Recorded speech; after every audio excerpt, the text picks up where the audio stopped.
நம்மில் எம்ஜிஆர், நமக்காக இதய தெய்வம் புரட்சித் தலைவி அம்மா, இருவரும் தெய்வங்களை வணங்கி, அதாவது 2021 சட்டமன்ற தேர்தலுக்கு முன்னால் ஊழல் கரைபுடிந்த திமுகவோடு 1.5 லட்சம் தமிழர்களை கொன்று குவித்த தமிழர்களோடு நான் கூட்டணி வைத்தால் என் கல்லறை கூட என்னை மன்னிக்காது.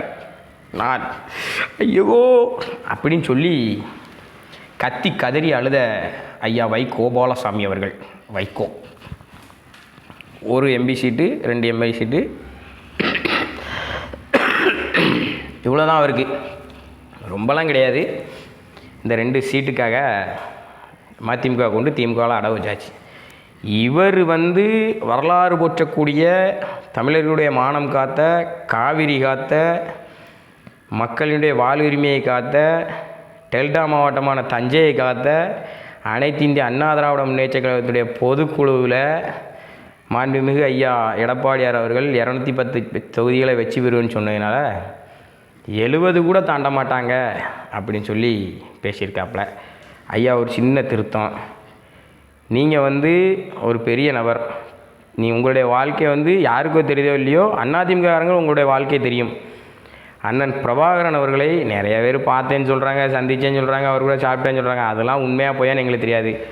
புரட்சித் தலைவர் எம்ஜிஆர் காலகட்டத்திலே பொன்மனச் செம்மல் புரட்சித் தலைவர் எம்ஜிஆருடைய ஆசிகளோடு அண்ணன் பிரபாகரன் நேரில் சந்தித்து அனைத்து விஷயங்களையும் பகிர்ந்து கொண்டது அண்ணன் வைகோ. தமிழகத்தில் ஒருத்தர் மட்டும்தான் எல்லாருக்கும் தெரியும்.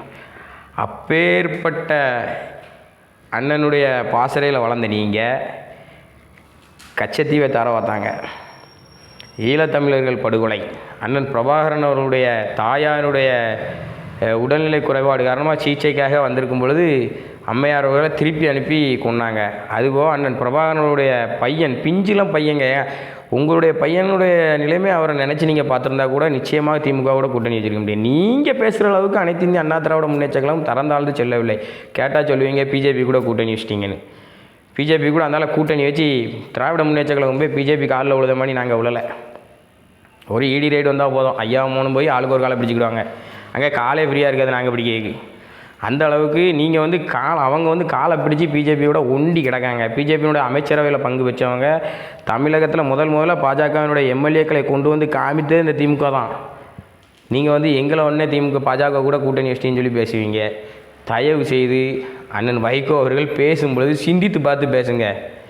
ஏன்னா தமிழ்நாட்டில் தமிழக மக்களுக்கு வாழ்வுரிமையை பெற்றுத்தர வேண்டும், திராவிட முன்னேற்ற கழகத்தை மீட்டெடுக்க வேண்டும் சொல்லித்தான் நீங்கள் அந்த கட்சியை ஆரம்பிச்சிங்க. இன்றைக்கி நீங்களே கொண்டு அங்கே அட வச்சுட்டு இப்படி ஒரு அப்பட்டமான ஒரு பொய்களை பேசி திரியும்போது கொஞ்சம் மனசு சங்கடமாக இருக்குது.